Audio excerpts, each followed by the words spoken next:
Who's Lila is a game about a man who cannot control his own face. You as the player have to stretch and contort his face into the correct facial expression for each social scenario. The front desk lady tells you to have a nice day. You gotta smile. Your friend got sent to the principal's office. You gotta look shocked. The police question you about the disappearance of a classmate, and you gotta hold back a shit-eating grin. The more you play, the more these weird habits and inconsistencies start to pile up, and the more you realize that not only is William lying to those around him, but also directly to you. I will also be talking about Dave the Diver in this video, so get ready for whiplash, people. There's something so intrinsically satisfying about getting tricked in a video game. Like, just when you think you know what's going on, the curtain is drawn back and you're played for a fool. It's that game of cat and mouse between player and developer that I live for. Can I predict their tricks? Can they keep me on my toes? Will I ever play the Yakuza games? Who knows? That's the fun part. In Animal Well, there is no fighting, no weapons. The items you unlock are children's toys. Instead of the fucking god of the sun, you fight a chameleon and a doggo. It's like stepping into the whimsical imagination of a small child. Until shit gets real. The relaxing, serene gardenscape set the stage perfectly for sudden, nerve-wracking nightmare fuel. It's very similar to Europe in that way. Oh, this is gonna be so nice and relaxing and...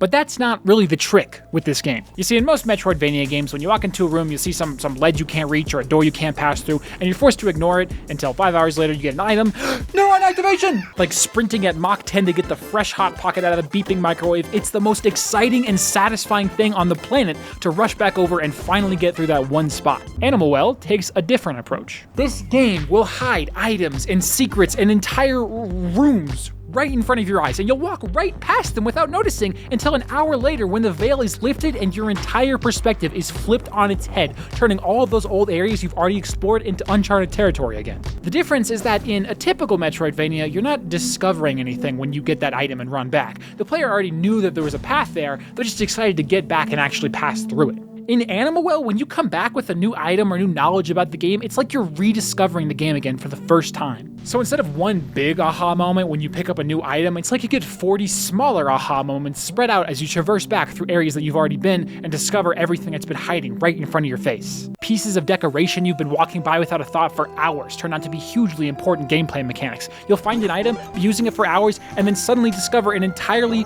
new use for it. And it's like you just got another item all over again. It reminds me of when I was 14 and I discovered the Pringles can sponge latex glove combo, thus changing my entire worldview forever. The game begs the player to discover its secrets at their own pace, in their own order, and in their own way. They desperately want you to find sequence breaks and your own solutions to puzzles. And likewise, they don't give a shit if you miss anything at all. Like, huge swaths of the well are completely unnecessary to beat the game, as well as almost half of the items, all of the eggs, etc. That knowledge that the game is hiding shit from you is what fuels the hunt. I developed an imaginary rivalry with developer Billy Basco, where every time I found his little secret or skipped his little puzzle, I'd dance around my room in triumph. Yes, yes, suck my dick, Billy Basco, yes, I win! But really, it was Billy who won. This is exactly what he wanted his players to do. This is a game where there is no right answer, no correct path or sequence of events, where solving one mystery opens up 20 more. There's also a kangaroo. Oh, hi, you look friendly. The big trick with Dave the Diver is how it actually has almost nothing to do with diving at all. You sign up for a cozy little game about catching clownfish only to find out that it's actually about exploiting child labor, underground gambling rings, and illegal chop shops. But you know who doesn't exploit child labor? Factor 75. There's no way they let me keep that. Introducing Factor 75, the sponsor of this video. In Dave the Diver, I am a perfect chef. I get 100% every time, 0 unhappy customers, but in real life, and that's where Factor 75 is so useful. Factor offers delicious, ready-to-eat meals at your doorstep every single week. They are fresh, never frozen, chef-crafted, dietitian-approved, and ready to eat in just 2 minutes or less. Just pop it in the microwave to heat it up, and you're ready to go. Skip the hassle, skip the headache, skip the judgmental looks from your roommates. I'm sure you've heard about Factor before, but did you know that they recently started offering healthy snack options like smoothies, juices, and breakfasts? Did you know that you can adjust the rate you get delivered meals from 4 meals a week up to 18? You too can eat like my guests in Dave the Diver. Get 50% off and free shipping on your first Factor box using my link. Click the link in the description or scan the QR code with your phone now. Now back to Dave the Diver. You dive into the serene blue coral reef as a blanket of calm envelops you in an instant. constant. The gentle waving of seaweed and swarming of fish invite the player deeper and deeper into the game's gentle embrace. As the pressure on Dave increased, I could physically feel the pressure on me lift away.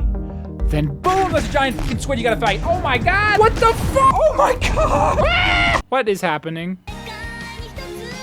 This game is awesome. The trick with Dave is how wildly unpredictable it is. You cannot go 20 minutes in this game without them introducing some completely new and unrelated gameplay mechanic out of nowhere. Every harpoon, for example, comes with a different minigame to catch fish. It doesn't just apply some lame effect to the fish, it fundamentally changes how you interact with the game. And to keep things as absolutely engaging as humanly possible, interacting is always done with a different button. They're using space, F, left click, right click, spin the mouse. When you're in a life-threatening situation, the game mimics the panic within Dave in the player by making them press all these fuck-ass keys that are otherwise never used. And then you've got the welding minigame, and the seahorse racing, and the camera, and the boss fights, and the cooking, and the minigame specifically created for this one 10-second interaction of petting a whale. This is the best one. They continuously throw new mechanics at the player over and over, providing sudden and drastic changes in gameplay that make it impossible to sink into monotony, but they never overwhelm the player. Each of these minigames is one and done, never to be used again, because the next one is going to be even better. I love how easy it is to get sucked into all the different sections of this game. Strategically targeting certain plants and fish for the best recipes and bonuses is extremely rewarding, and the story is worth progressing for a lot of reasons, but mostly because of these really funny animations that they play. But I, for one, was obsessed with the sushi restaurant. Every day after you dive for fish, you come back to this funny black dude to run a sushi restaurant so you can get more money to help you dive deeper, kill bigger fish, or to upgrade the restaurant. I was min-maxing the shit out of every single dish, getting all the perfect staff, upgrading my farms and recipes. Oh, the mermaids are dying! Do I look like I care? The money's gotta get made, people. I just finished completely automating Dave's job. It's like Factorio, but for people with slightly less autism. Side note, we don't pay taxes.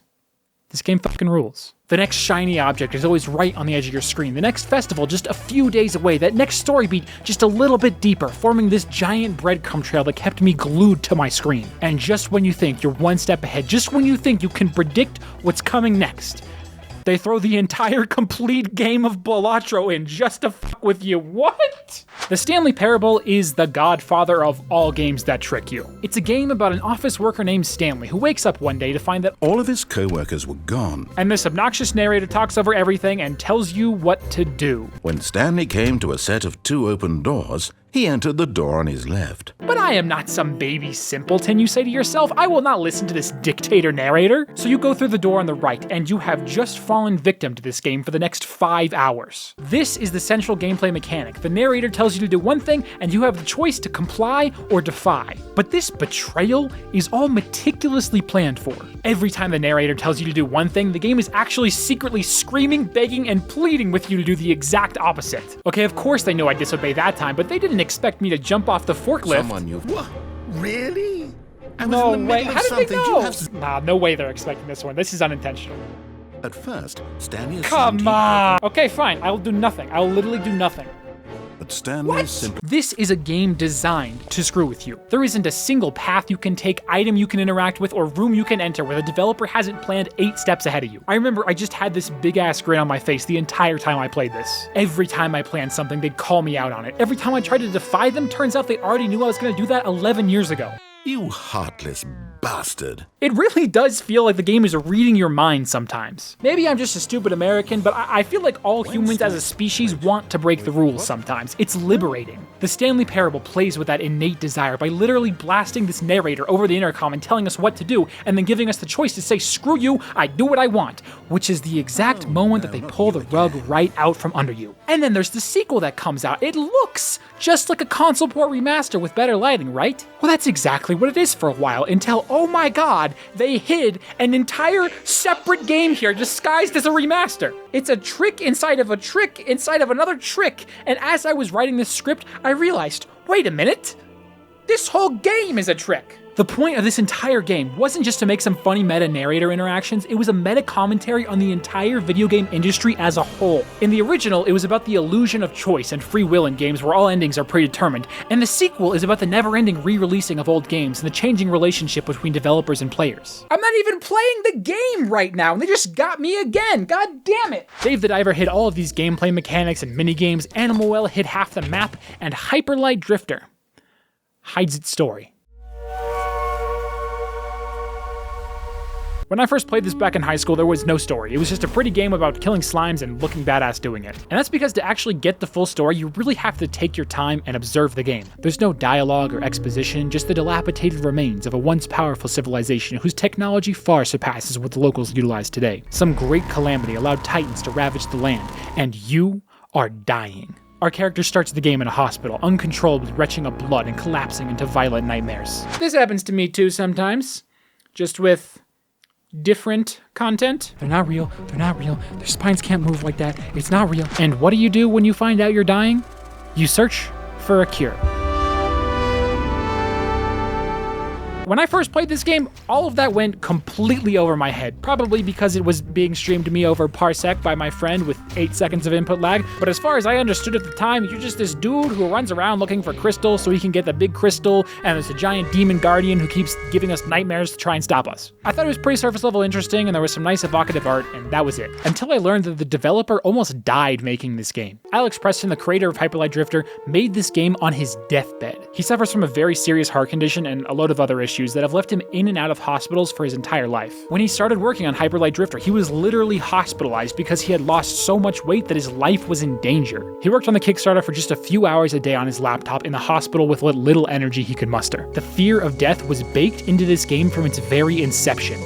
And suddenly, the context of the game makes a lot more sense. That demon from the start, it's not just what caused our disease, it is the disease. Those random crystals, that's the cure we're searching for. It's not a coincidence that the only thing close to a friend guiding us on our journey bears a striking resemblance to the Egyptian god of death. The disease stays with us as we imagine all the horrible ways it'll take us out. People who fought harder than we did succumb to the disease right before our eyes. The soundtrack is one of the best soundtracks I've ever heard in my life. It has such an incredible weight to it, simultaneously beautiful and haunting. It entrances you in the breathtaking pixel art without ever letting you forget about the crushing weight of your affliction. But we keep moving forward, keep searching, we fight back against the disease as hard as we can, but instead of a cure, all we find are new weapons, new ways to lash out at the world around us. You get a lot of vague hints and obtuse imagery, but the player is ultimately left to interpret the game for themselves. Pretty much all of what I just said is an interpretation, and that's why it's not really a spoiler, because I think you'll probably come up with your own. It's such an interesting way to tell a story, and it's one that's completely possible to miss entirely if you don't pay attention. Although, thankfully, he is still alive, Alex made this game with the assumption that he would die soon,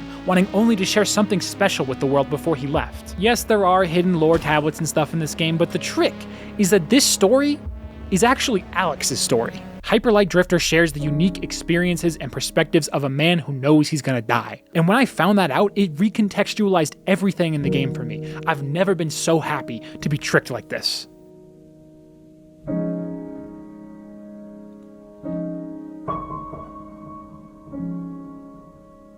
Okay, we can talk about the creepy one now. I fuck with this game so incredibly hard, you guys have no idea. If you like any of these games, play Who's Lila Blind, it is incredible, I promise. Okay, so William can't control his facial expressions well. It's a little bit like how Elon Musk can't seem to control his body, what is he? But with the face instead. So the player has to stretch and contort his face into the right shapes. Different expressions at different points in the conversation might incite different reactions in people, and to fully uncover all of the mysteries, you need to master how to fake a smile, how to intimidate someone, how to get out of an interrogation. But sometimes there's this sadistic part of you that just can't help but make completely inappropriate faces for the given circumstance. Sometimes you're not the only one. The more you play, the more you start to realize that William is not a normal guy. So you start to question him, you start to take notice of all the weird little habits he has.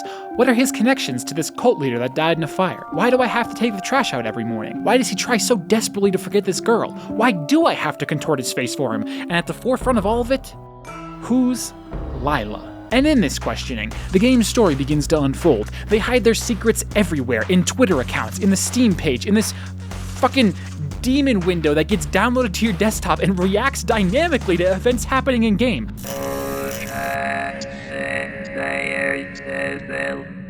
What the fuck? Links are copied to your clipboard, scenes take place in all different time periods, and you have just become a detective investigating yourself.